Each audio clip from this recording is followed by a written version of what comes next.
that they cannot put any part of the tyre over the painted tarmac near the pit divider. We'll point it out when we next see it. Back to the future stuff from Max Verstappen on the way down to turn 23. So many sparks flying out of the car.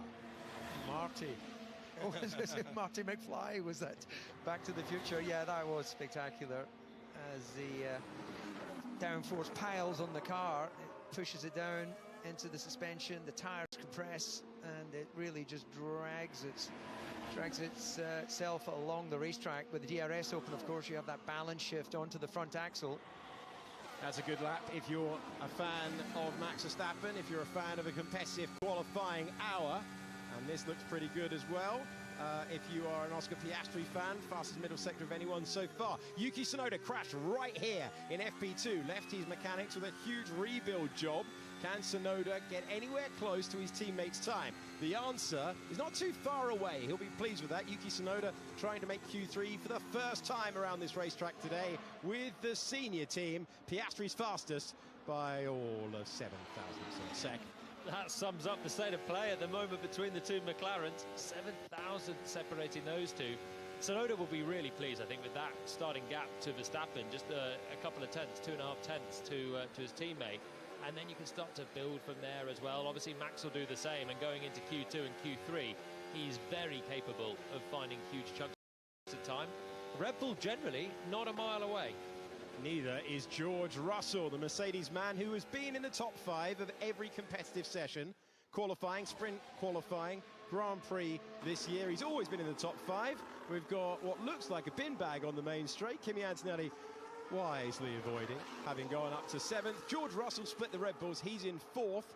And it's just over 2.5 tenths of a second from 4th to 1st. You don't want to get that caught in any of the aero parts on your car. Antonelli was heading straight for it because it is right on the racing line. So that's a bit of a hazard for anyone, but you kind of got to go for it if you're going for a fast lap, because you're not going to be braking from the middle of the road there and having to go around it. I feel like the wind was maybe sweeping it off the track.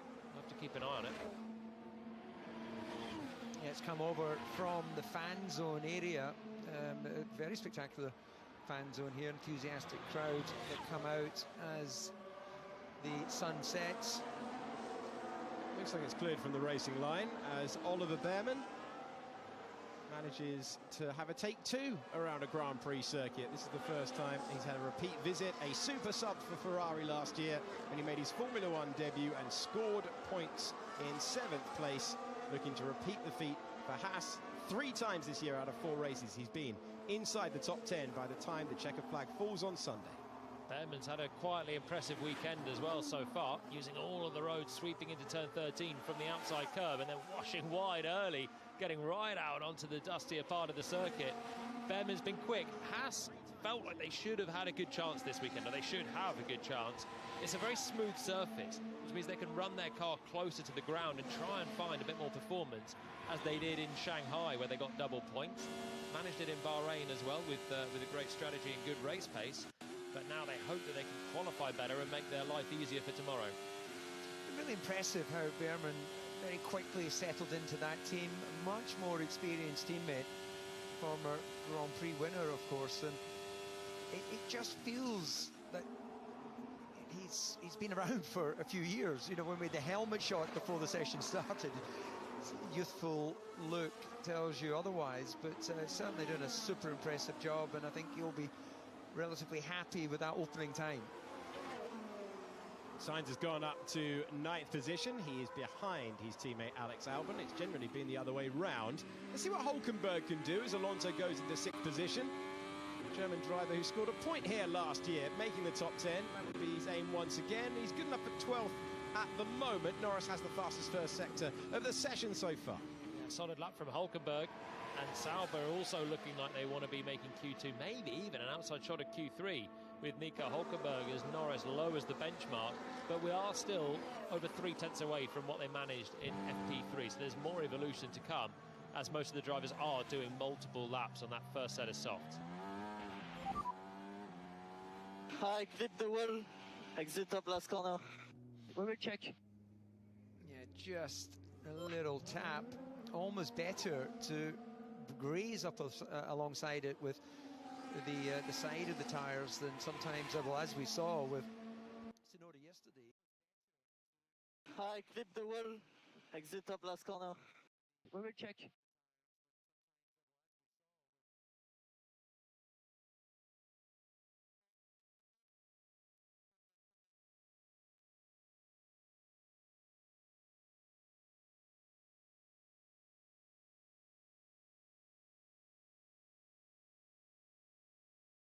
Hamilton comes into that very last corner.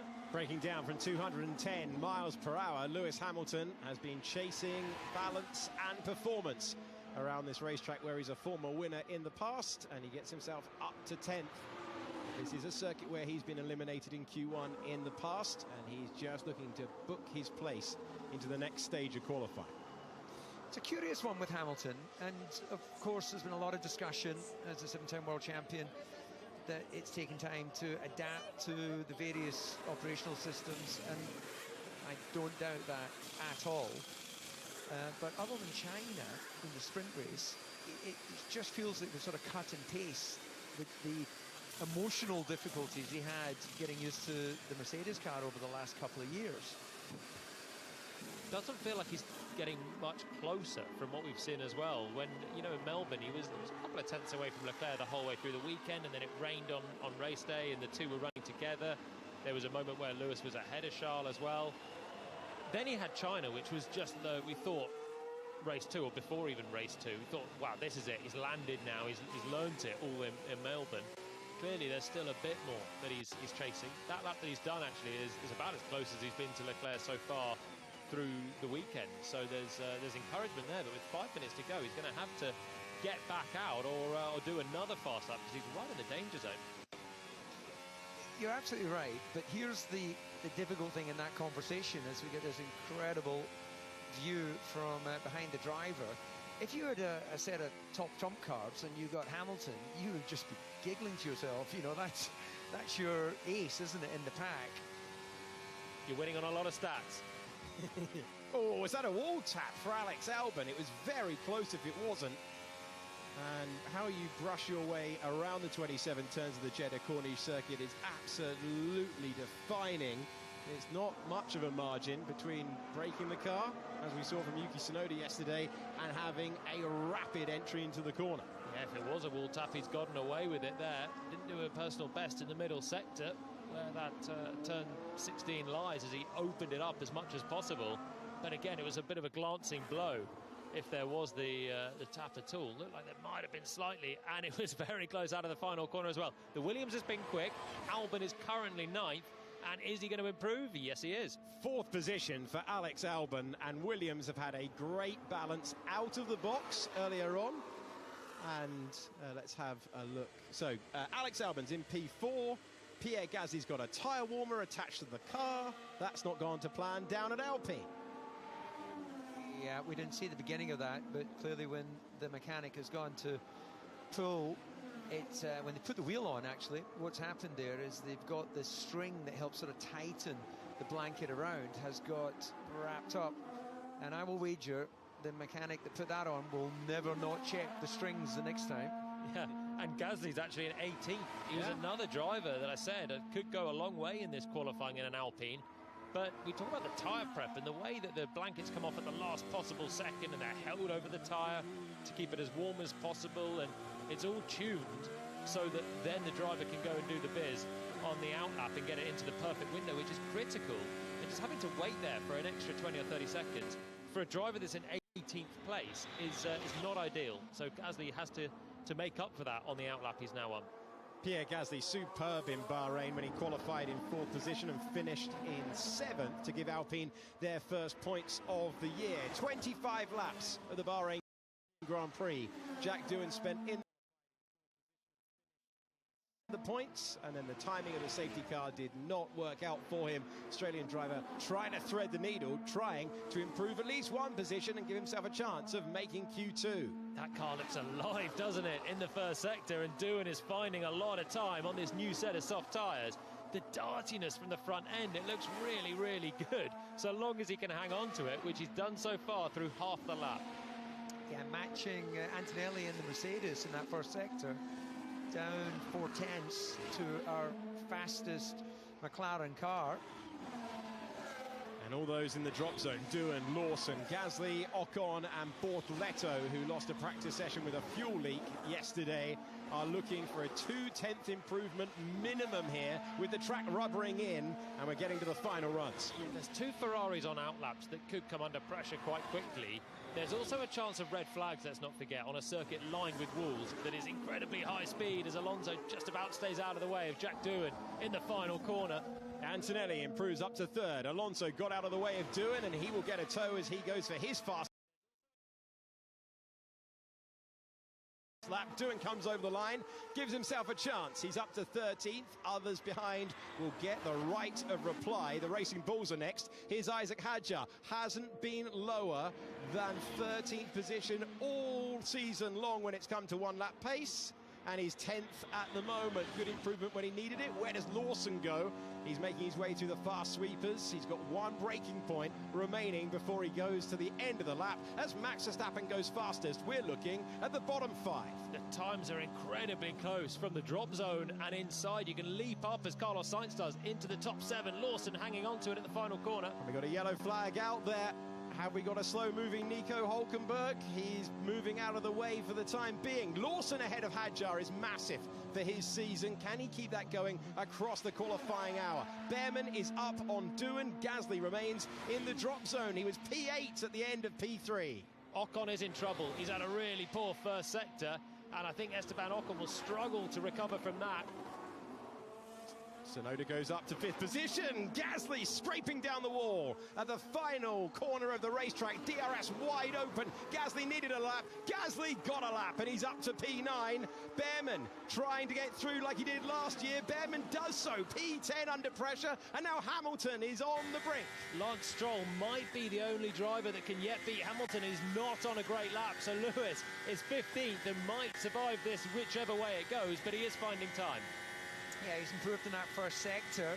I wonder whether he's aware of just how much on the brink he is. Improved in the second sector as well, and that is competitive. So starting to feel the car, and this should comfortably take him through. Stroll did not find a personal best when he needed it. Stroll was not able to find the improvement by 0.003 of a second to put Hamilton under pressure, to force a response where Hamilton delivered another lap time. Personal best, Sector 1, Sector 2. Doohan back in the pits, he is done, Stroll is done, and Hamilton gets the P9 he was looking for. And it is Lawson and Hadjar who scrape through. Hülkenberg is in 18th. He is out along with Ocon, and the yellow flag was because of a spin for Gabriel Bortoleto, who will line up in 20th position for the 5th Grand Prix of the year. And here's how it happened. Move out of the slipstream and head down to turn 1. What sort of grip did he have? There's your answer.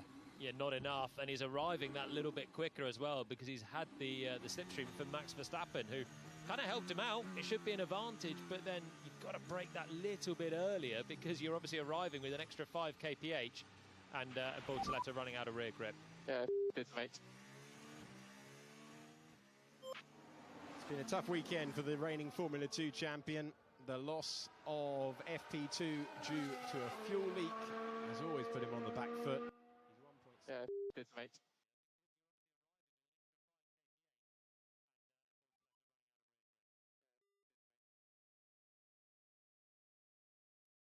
Driver in Q1 history. He goes beyond Kevin Magnussen now. Format that we've had for a long time in Formula 1. And Stroll doesn't make it through, along with Jack Doohan, along with Hülkenberg, Ocon and Bortoleto. They're the 5 to fall in the first part of qualifying.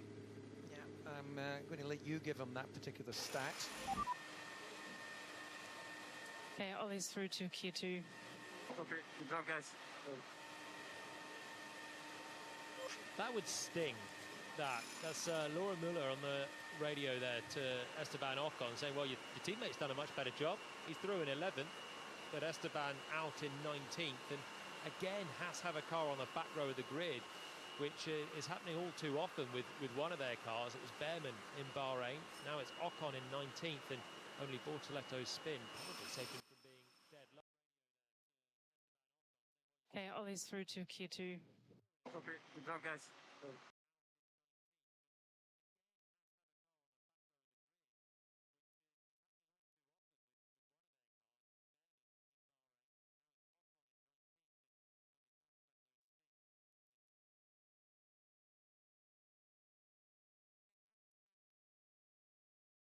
time in Bahrain, third time he's been eliminated in Q1 this season. His debut season in Formula One. This was Alex Albon, and it was a glance of the wall. It was a hefty glance as well, wasn't it?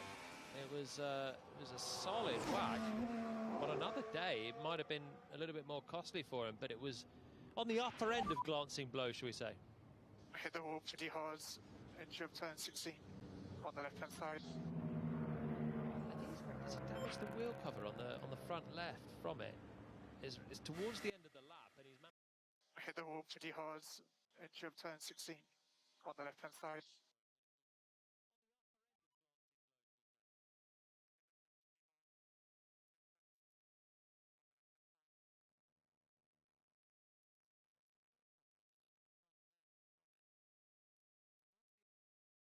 Those who've been watching all weekend, the actual hit from Yuki was just the wrong angle. It wasn't actually a big hit in free practice, and then he did extensive damage, and then Albon has just used up one of his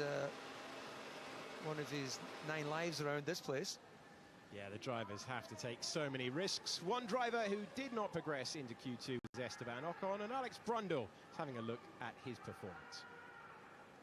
Coming off a weekend where Haas took 2 points finishes with both cars, and indeed with his teammate through into the second part of qualifying in P11. It wasn't a great first sector for Esteban Ocon, which is where the time was, as you correctly highlight, JP. It looks like it's down in turn 1 and 2. The team noted it. Laura Muller over the radio saying, yeah, we saw the error down in turn 1. Just gets himself wide in that first apex, and then, of course, has to hook it back around the second apex, and then, of course, you're late to throttle. That enough, guys, to put you, if you're in a midfield car, easily out in the first part of qualifying. The rest of the lap looking relatively decent for Ocon, but he's dropped so much time in those first couple of corners that no opportunity to make his way through to the next part of qualifying, unfortunately.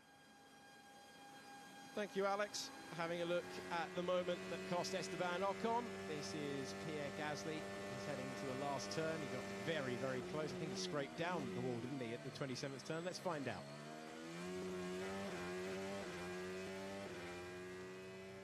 Wait for it. Ooh, perfection. Perfection. Gasly's had a good feel throughout the practice sessions, and he is the sole remaining Alpine. Lance Stroll still in the car, so after what happened last week when it took an hour to delete a lap time out there, Lance Stroll wisely, the driver in 16th, being kept in his car by Aston Martin in case we get any late laps deleted, and he can take part in Q2. We haven't had many laps deleted at all for track limits. I don't think there's too many opportunities for it, but obviously Aston Martin doing the right thing, and they don't want their driver to get out and be in the media pen when actually they're told that you're back in. So Lance can sit in the toasty cockpit. We're out by 3 thousandths, but it's very, very tight, and we're checking other track limits, so we'll just stay in the car, stay ready. Gary Gannon on the radio. Lance Stroll's gone through a couple of driver engineers, but that seems to be in the first couple of races. We're out by 3 thousandths, but it's very, very tight, and we're checking other track limits, so we'll just stay in the car, stay ready.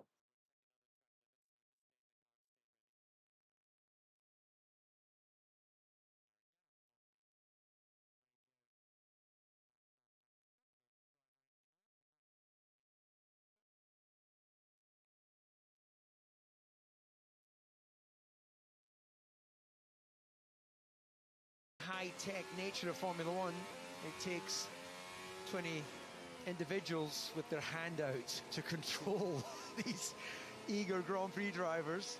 Their chief mechanic in each of the cars is waiting for the call from the race engineer before releasing the drivers. But it's quite a sort of surreal, the power of the hand. There's kind of also, there's spotters now in all the teams for the stewards, aren't there? We heard on the radio, Max radio, before the start in Bahrain, that Lando was out of his grid spot.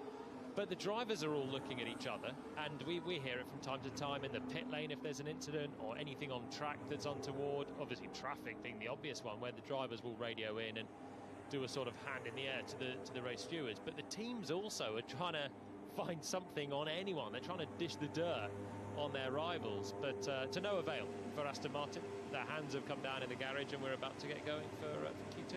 Yeah, it looks like a few scrub tyres there, as they'll be just gauging the track evolution. They still, as we've discussed many times, they have some tools at their disposal to try and bring the car into balance. Maybe a quick sighter check and then in for a new set of boots. And the used softs are very usable around here. The degradation is not like it was in Bahrain, so it's not a complete write-off for anyone going out on a scrub set like Lewis Hamilton is there on the Ferrari. Kimi Antonelli on a scrub set as well, heading out in the Mercedes. Man, that was close. That was committed. Man, that was close. Well, you trusted his mechanic, but you've got to kind of keep your eyes about you as well, haven't you? But yeah, Julian, just you're saying there about the tyres and different track surface here, different day in history, even if it was the same track surface, but in sort of nail file. Man, that was close. Man, that was close.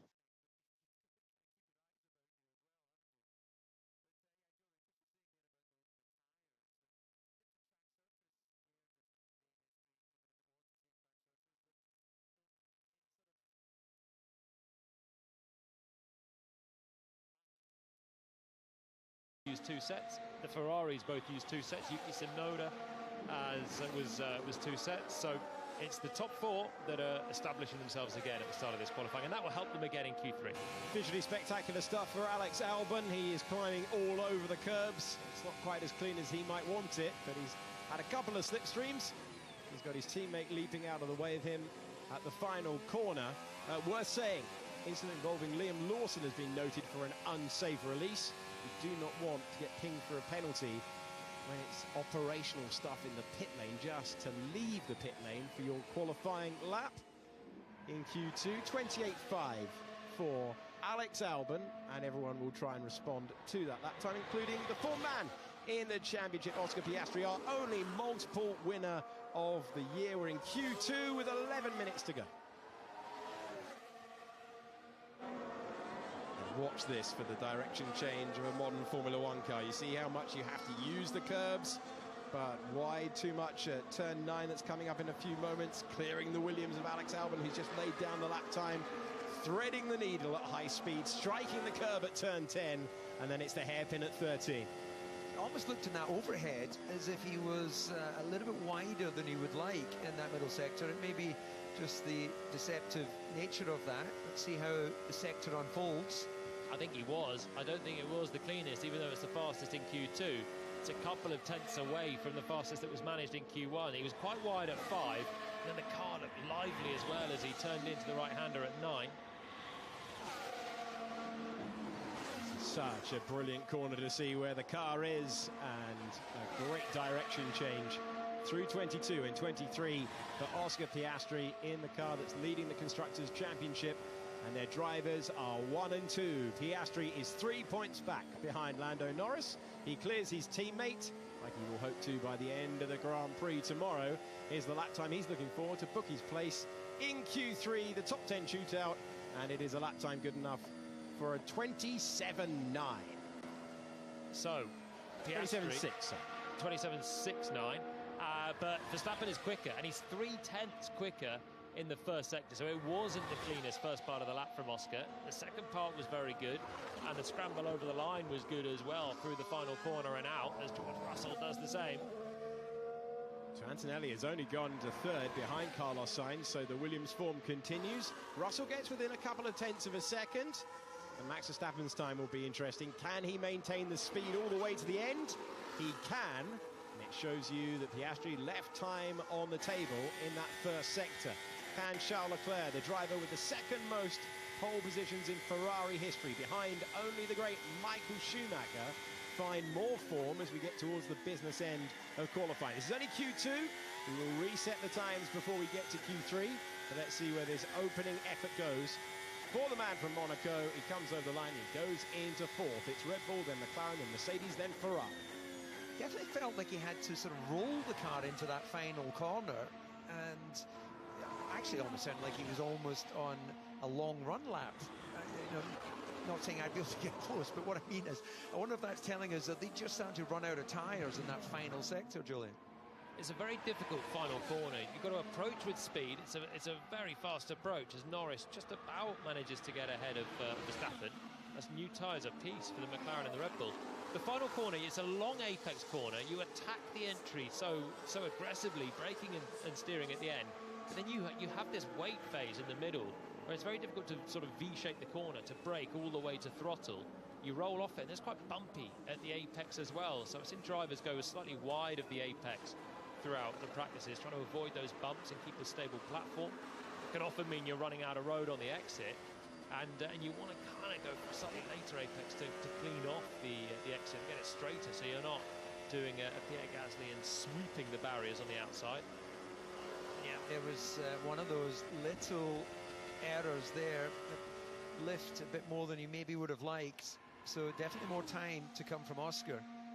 And you even on even with the onboards there, it's very difficult not to feel on the edge of the adhesion that these drivers must be experiencing. You know, Grand Prix cars love speed. The downforce is the square of the speed, but somehow you always want more, even if you're 160, 170 miles an hour.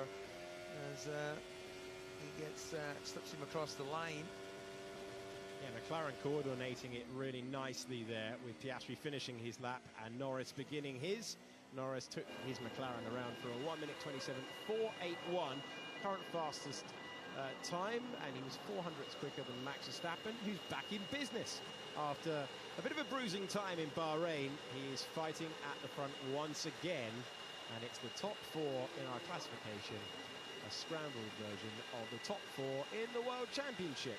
The bottom five did not set their first runs on new tyres. Alex Albon has gone out early on a new set of Red Bull soft tyres. It's almost like the bottom five are what you'd expect in terms of the car they have and the sort of form we've seen this year. They've got to knock out a big name to make it through. Just double check the front of the plaque. I hit it quite hard with the exit of 4 into 5. Understood. We'll have a look.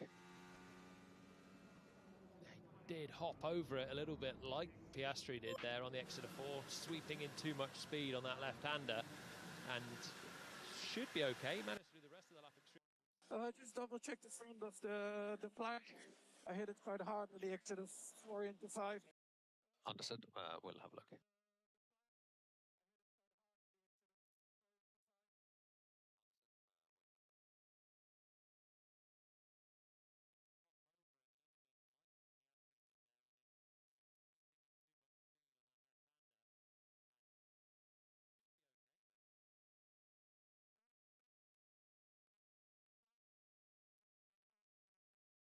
on that first run, so that's why there's a bit of a gap between them and Russell, who did that on a used again. Looking at the bottom five, Alex Albon has made his way into the third part of qualifying this year, as has Oliver Behrman, as has Hadjar. Alonso and Lawson have not done so, and there's no time on the board for Liam Lawson, who had it deleted for going too wide at turn 10. It's a good first sector for Albon. We're not watching the only car on track at the moment, but he's gone through the first sector pretty well, and here he is coming through the middle sector right now, sweeping up towards turn 22, having gone through the quick change of direction at 16. Yeah, he has been very strong in single lap performance, confidence in that car, experience with the team. Again, not a bad middle sector. So this is building into a lap that will take him through. This is going to launch him right up the order if he can just get this final corner together. That's the question for him. Alex Albon has never made Q3 around this racetrack. His highest starting position, 12th. This has been a superb lap, though. He went early, had the track to himself, and he goes up to 6th position and will force all of those now below him. Tsunoda, Hamilton, Sainz, Antonelli, and now in the drop zone, Gasly, Behrman, Hadjar, Alonso, and Lawson to respond. He did leave a little bit on the table in the final sector. That wasn't the cleanest final sector. It's two corners, really. Turn 22, a quick flash to the left and a bounce over the curve. at the apex of what is technically turn 23, the right-hander, and then that final difficult to get right left-hander at the end of the lap, and Albon didn't put that together perfectly. The rest of the lap was good, and it's a benchmark for the midfielders. Was looking for a 28.1 in the end, got a 28.4. So does that open the door for Gasly, Behrman, Hadjar, Alonso or Lawson? Yuki Tsunoda trying to do what he did last week in Bahrain and book his place in the top 10 shootout. If he does so, be the first time around this racetrack that he's managed to get through there, trying to score a point for the first time as well in Formula One in Jeddah. Kevin Magnussen denied him a couple of years ago and trying to book his place again in Q3 for Red Bull. Verstappen leaving on a scrub set of tyres, it looks like, so saving that extra set for probably a new set into the Grand Prix at this stage, only running 2 sets through Q1 and Q2, being very economical. And now we go nose cam with the Mercedes. Kimi Antonelli has been going first when it's come to the pair of them, but it's George Russell who is the lead car on track at the moment. Antonelli finds himself heading into the first 2 turns of the racetrack. Yeah, what a great angle of the front flap displacement. That upper element, much more flexible visibly than some of the competitors. There is a deflection test, but they're obviously relying on the first 2 elements to control that as he feeds his way through incredibly high speed, as you see there, 160 miles an hour, that final sequence of corners there. Just looking at his sectors, small improvement in the first, but a couple tenths away from what the best was there. A couple of tenths away from his teammate as well. Looked like there was a small correction at turn 10. Just had a wriggle coming through the throttle at the real high speed part of that first sector. Sainz hasn't done a fantastic first sector either. He's down in 9th, and we know the Williams is good. Albon's in 6th and back in the pits. So Sainz with plenty of work to do. Antonelli missed out on points for the first time in his Formula One career last week in Bahrain. He was in 11th, 4/10 of a second away across the line on the last lap. And he scored in his previous 3 races, including a very strong 4th on debut in mixed conditions in Australia. Now, in Saudi Arabia, he's looking to get through into the 3rd and final part of qualifying, and that lap takes him up to 5th position.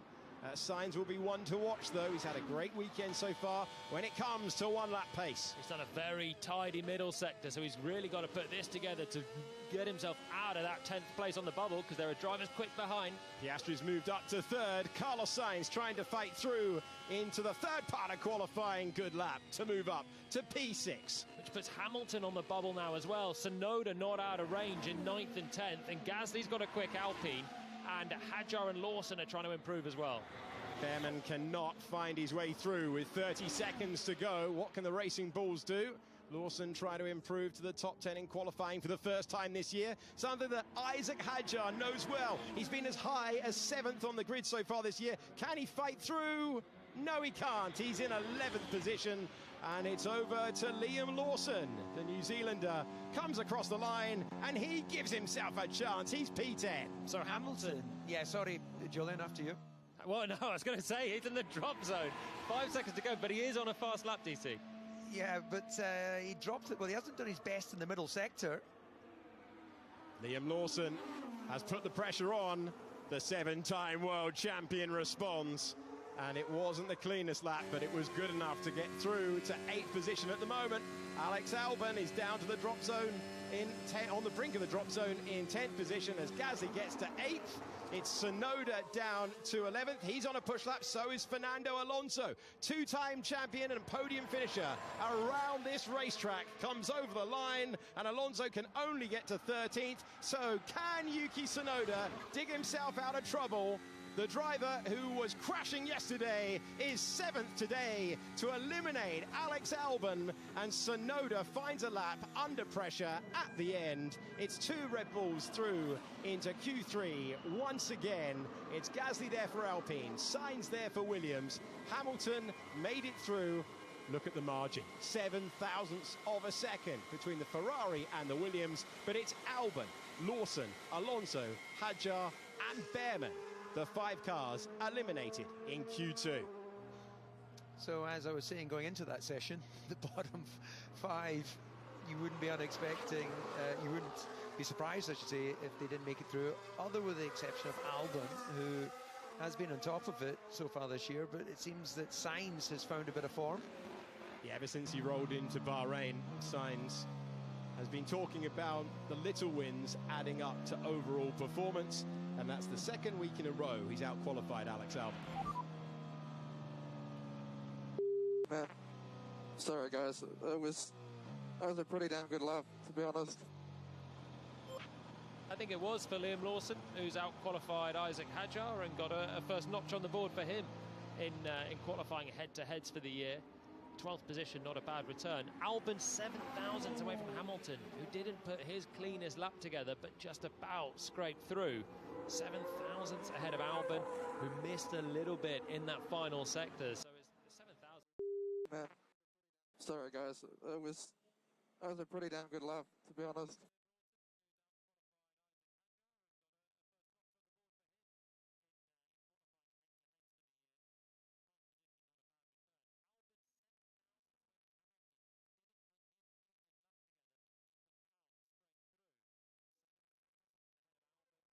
What looks to be another cracking battle for pole position in Formula One. At the end of that session, the top 3, Norris, Verstappen and Piastri, separated by just 0.06 of a second.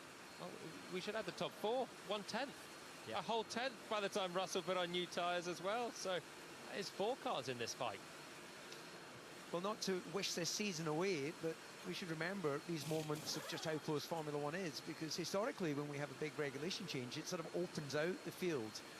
And we've been, as these regulations have matured, the last 2 years have just been exceptional in how close all these teams and drivers are able to perform.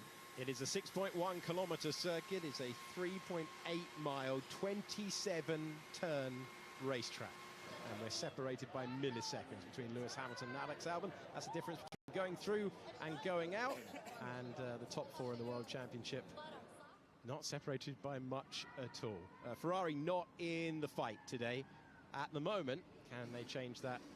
If you're Charles Leclerc, 0.3 of a second away. Lewis Hamilton was 0.6 of a second away. You're looking at the gap to Lando Norris after that part of qualifying.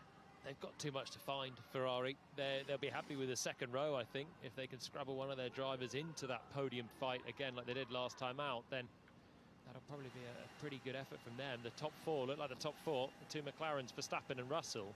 What I love about it is this is a period in Formula One history where the driver makes the most difference. The teams have all managed to develop their cars into a similar window. Maybe McLaren have a slight advantage, but we're talking a 10th possibly. We're talking hundredths. And then you've got Verstappen and Russell on absolute top form in also very decent machinery.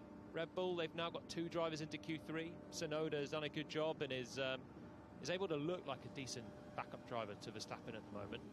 And Russell once again showing his consistency. And if any one of them do a perfect lap, it could be enough for pole. Let's hear from one of the eliminated drivers speaking to us earlier on in the pen, Nico Hülkenberg. Well, hopefully we can still hear you with that on there. But Nico, it looked so much better for you yesterday in practice. Where did it kind of get away as we headed into qualifying today? The last run of Q1, obviously. I don't know what happened in turn 1. I got a weird lock-up, run wide, and didn't even do the lap because I was off the track. Missed turn 2, which is strange because I don't know. I had a feeling that the fronts weren't as ready as on the previous run, so I braked a little early. Because I was wary of it, but still I didn't get the deceleration, the bite from the brakes, and yeah, I mean, one of them things, fine margins, and a detail thing gone wrong, but with our performance where we are, we're constantly up against it, we need to squeeze everything out all the time, so yeah, that's the kind of things that, happen and you find yourself in. Not optimal, but yeah, I'll have to take it on the chin and come again tomorrow. Is this a track, though, with the walls, incidents, safety cars maybe, that might offer you some chances tomorrow still to move forward? Yeah, I mean, I think we need some race action, some drag. Otherwise, it's pretty sterile, I think, static race. Overtaking incredibly hard, to follow cars and these kind of speeds is far from easy. So, yeah, I think we need a bit of support. Good luck. luck. Thank you. Chris Medlam with the questions, Nico Hulkenberg with the answers, and he's hoping for a chaotic Saudi Arabian Grand Prix starting in P18 on the provisional grid. I'm glad he's explained why a driver I thought might have a chance of a top 10 is out in 18th. Didn't get a final lap in Q1, and a bit of a missed opportunity for Sauber not to at least be right there in the midfield. 18th and 20th, and long way home from there. Oscar Piastri will be looking to score another pole position. He did it last time out in Bahrain. Can he find his way through? It is such a defining first sector with the rhythm and the speed so important. You can see head-to-head, 2 apiece, heading in to the defining battle at race 5 when it comes to qualifying pace. Is anyone else nervous, or is it just me? DC, you've been buzzing for this session all the way through, and I love it. A 2-time Monaco Grand Prix winner getting excited by the speed required to take pole position at the Jeddah Corniche circuit. Every generation should be better than the last, and I wasn't even the last. Okay, track temperature has dropped down to 37 degrees. And it's still very humid out there, very hot out there. 29 degrees air temperature. And you're looking at Kimi Antonelli, who's backed up his teammate again. He's made it through into the final part of qualifying, something he's done now for 4 rounds in a row after going out in Q1 on debut in Australia with a damaged floor back in Melbourne. And the memories of Melbourne have been banished for Oscar Piastri, who has resisted the pressure so far. He is our most recent pole sitter. He is our most recent race winner. Can Lando Norris change the narrative in the McLaren battle? We've got a green light at the end of the pit lane. It is time for the top 10 shootout and time to decide who qualifies on pole here in Saudi. Such a critical moment in the Grand Prix weekend. The battle for supremacy between the 2 McLarens is crucial. They will often get the superior pit stop choice as well. The strategy can go towards the lead driver.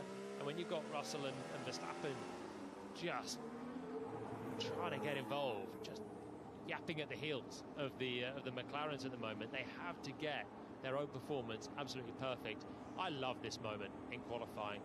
Q3, only 10 cars, so you've got a lovely chance to get perfect field of view in front. The night session as well, which only just enhances all your senses, and it just lights up the tarmac in front of you. It is perfection as the car goes as quick as it possibly can for the weekend. Yeah, totally agree. And we're still relatively young in this World Championship battle, but it's hugely important psychologically, when we know, and we speak about it much more now than we ever did in the past. As you mentioned, Julian, things like carrying the assumption the team will have that wherever you qualify is where you'll run into the first corner. It then starts setting up the strategy thought for the mechanics, for everyone involved. As Lewis Hamilton makes his way out there, and he would have been studying hard the data to Charles Leclerc, the spine, the cab that you have with your teammate, to understand where are the opportunities. How do I get this race car to talk to me? It's used tyres, though, for Hamilton and Leclerc at the first time of asking in Q3. It is new tyres for Norris, for Piastri, for Russell, and it will be for Verstappen as well when he leaves the pits. I wonder what Lando's thinking.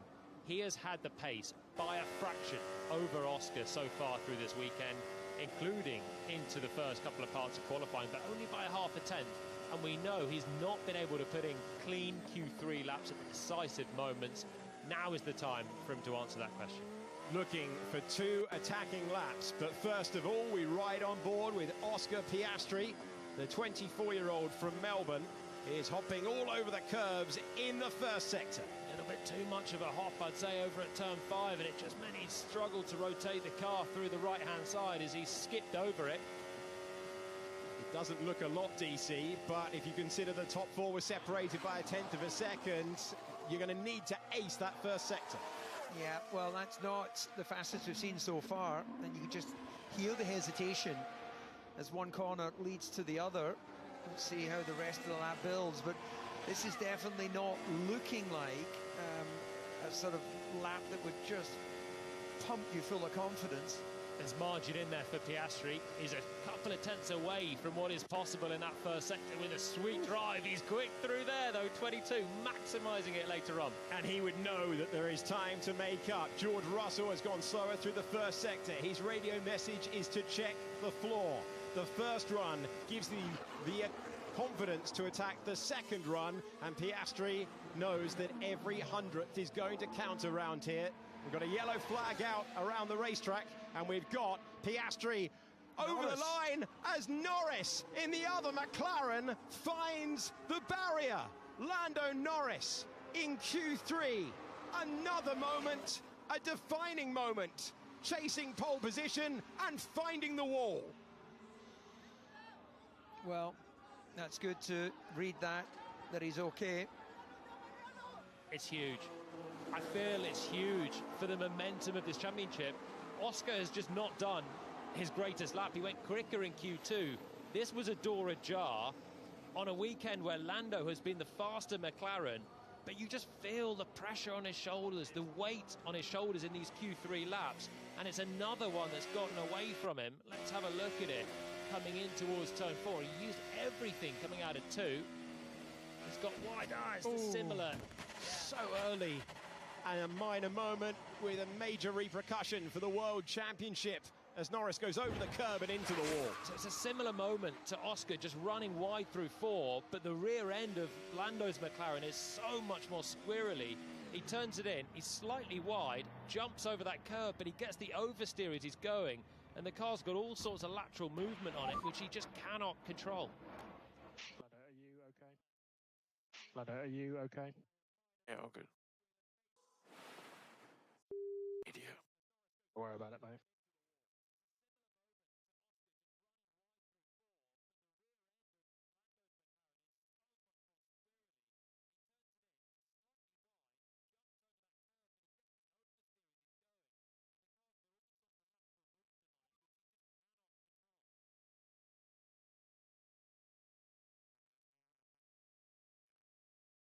His starting position, as we heard from Nico Hülkenberg, it is difficult to overtake on this track.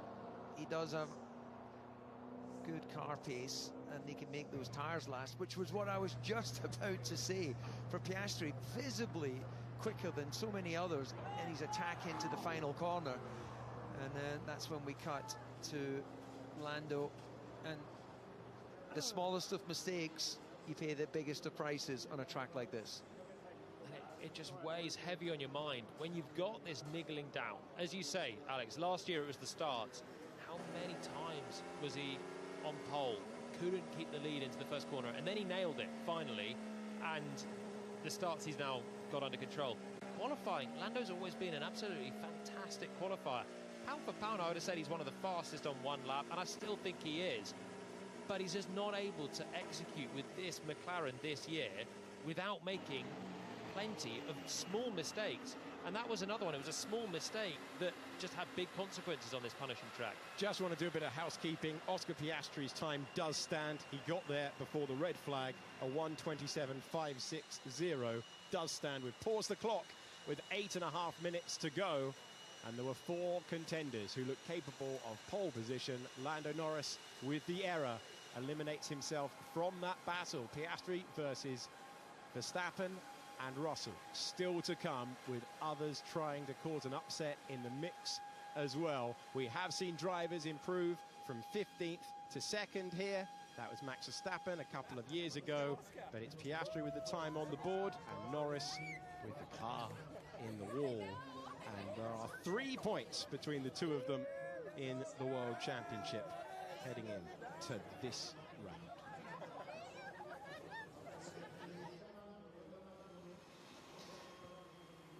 Okay, Julian, stick us inside the mind of the racer as Oscar sits there. He feels for the team, I'm sure, but this isn't show friends, it's show business, and that's advantage Piastri. He could be the killer now, can't he? So Lando has given Oscar really kind of an open goal. I say kind of because actually this is a massive opportunity for Max and George as well to bring themselves right back into that fight on a day where Red Bull and Mercedes are right there. But when you see your teammate, who, by the way, is the biggest rival for Oscar, let's not beat about the bush, teammate, but big rival, championship leader. Oscar wants to be the champion. He doesn't care for his teammate at the moment. He wants to stick the knife in as much as he can when Lando's down. It's a brutal sport. It's the reality. The way to do that is to be taking this pole position and put 9 cars between yourself and your teammate, or 8 cars, and that will really make this seem even worse for Lando. That's the perspective of Oscar, and it's the mistake there for Lando is such a small one. And if you look at that compared to Oscar, they both ran wide, but just the natural balance in the car, where Lando's rear end went light and started going, Oscar's was more planted. He's hopped over that curb, but Lando just had the rear end going light on him and was fighting it over the dustier part of the tarmac, and Oscar had the rear end settled, jumped the curb, lost a bit of time himself, and just managed to get over the line by almost nothing. Yeah, well, sometimes the racing gods are just with you, and in terms of getting a time on the board, that clearly was the case. It was all going wrong on that entry phase, just a bit wider than he would have liked, tried to roll with it, and then on that dustier line, it would be the first time he was experiencing probably the car on that dustier line with a greater speed than at any point he's done through. And what he found out is the momentum was going to take him wide. So isn't it incredible? Isn't it almost so cruel how the smallest of mistakes, we were talking probably, what, 10 centimetres or so away from where well, maybe slightly more from the ideal apex. The ideal apex is about 1 millimetre away from that inside wall, but you don't want to hang out there too often, do you? Certainly not. Certainly not. I've seen drivers tap that inside wall and do what Yuki did in practice yesterday, have a bit of damage on the front track rod, and then you're not going anywhere either, and you still feel like a dingus. So it's a really tricky one to balance it out. What do you feel like? Sorry, a new word for me. Yeah, dingus has been committed to the broadcast. Probably a good time for us to throw to Alex Brundle. I like it. I'm here for it. Down the back of the McLaren garage here, guys. Mirror your thoughts. A tiny little error on the apex there, and it turned into a really big deal on the exit. I'm not sure why we're surprised. We've been talking about exactly that kind of accuracy every broadcast all weekend long. A lot of activity at the back of the McLaren garage as they're getting ready to receive Lando Norris back here after he's visited the media pen. Interesting, though, that the area of the circuit where he's actually been slightly stronger than Oscar Piastri all weekend long, and indeed it was in Q2, the area where Lando was a tiny bit better than Piastri, took a 10th out of him there and actually bled that 10th back through the rest of the lap. But people and bits moving in and out of the back of the McLaren garage here. It'll be interesting to see, though, how Lando turns his mind onto tomorrow's Grand Prix. He's going to be starting inside the top 10, and it's either going to be the moment where the two trajectories of the McLaren drivers part, or he's going to jump straight back in it, pick himself up, dust himself off, and critically for his season, try and gather that momentum back. Thank you, Alex. Appreciate that. We have cleared the McLaren away. The Drivers' Championship separated by 3 points. But don't just look at Oscar Piastri. Max Verstappen is there. George Russell is there. And Lando Norris' car is behind the barrier.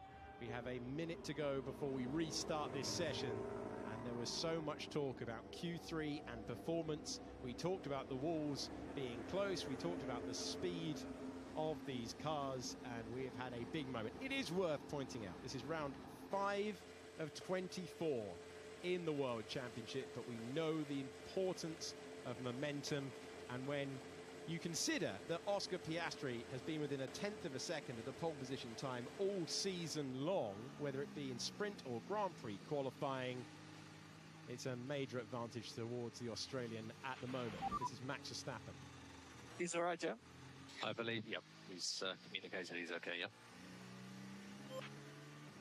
It wasn't actually the biggest of impacts for Lando, and I think his car will be safely repaired for tomorrow to start in 10th, as Alex Brundle mentioned. Lando has hit the wall, exit turn 5. Is he all right? Yes, he's okay. As the nature of Jeddah, isn't it? Where you hear any car has hit the wall. It is a fast speed part of the circuit, and all the drivers want to. Exit turn 5. Is he alright? Yes, he's okay.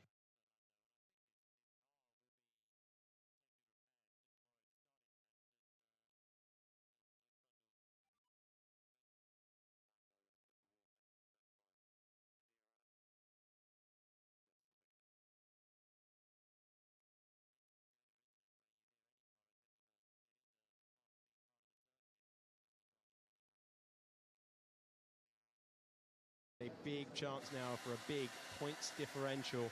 Piastri has run one on the board. Everyone else is heading out for run one, apart from Lando Norris. Interesting, actually, for Lando, whether the threshold on the impact was sufficient for a trip to medical centre, or whether that isn't the case, and he declares himself absolutely fine. That throws him straight into the media pen. That is the nature of this business. If there's no really good reason for you not to be put in front of the world's media, that's where he's going to find himself in the next few minutes.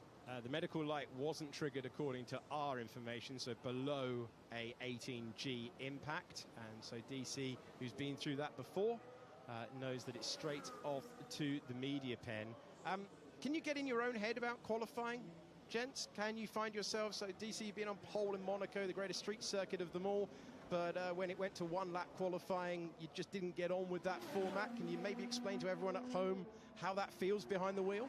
Yeah, I got into the season, I think it was like race 3 or 4 was Imola, and I made a mistake, and I went from feeling perfectly normal about a one-lapper to suddenly next race going, don't make a mistake or you'll find yourself, you know, whatever, 12th or whatever I ended up in the grid, and you end up sort of talking yourself out of it. And as Julian will now articulate, there is no place in a race car for doubt or conversation. The only conversation is absolute belief, absolute commitment. And especially at crunch time in qualifying, which is now. Norris has put on so many brilliant laps through this weekend.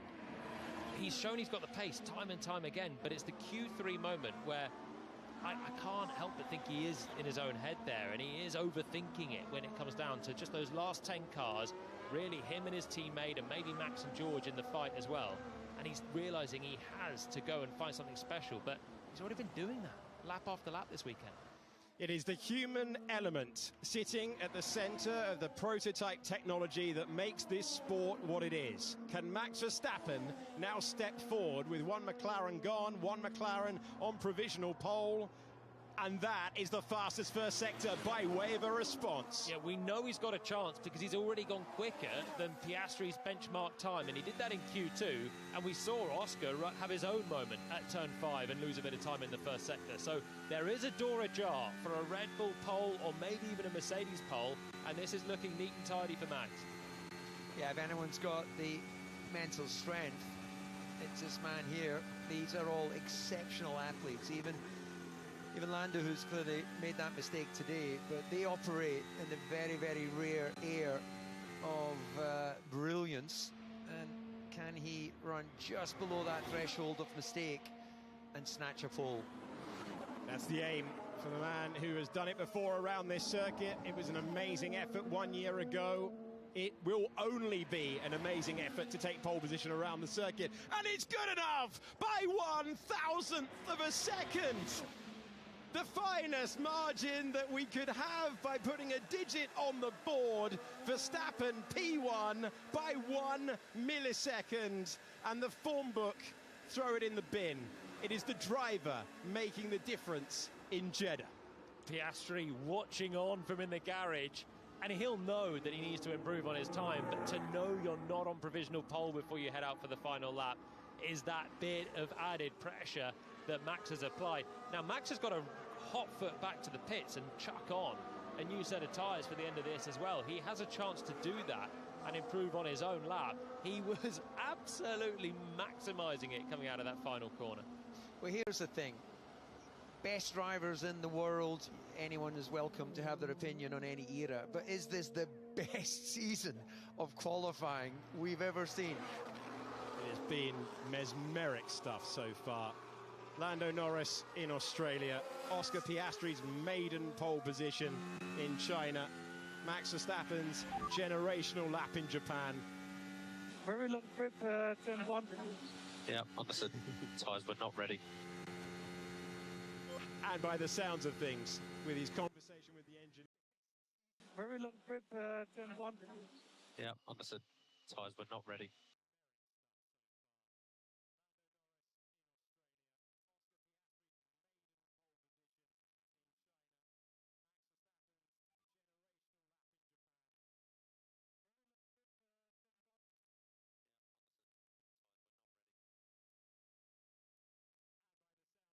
That there's more in there, and a brand new set of softs, and off goes Max again. There's a tenth or two in hand if he wants it. And confidence with that knowledge, and they'll have banked their preparation lap to know what he needs to do for turn 1. Russell starts a flying lap now, and Russell has the fastest middle sector from his first lap, but unlike Piastri, he didn't quite get it in before the red flag flew.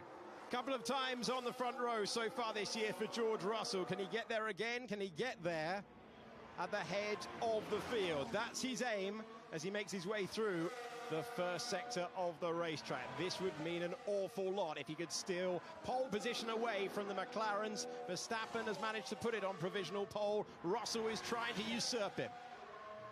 That was tidy enough. Oh, it was tidy enough. Very tidy.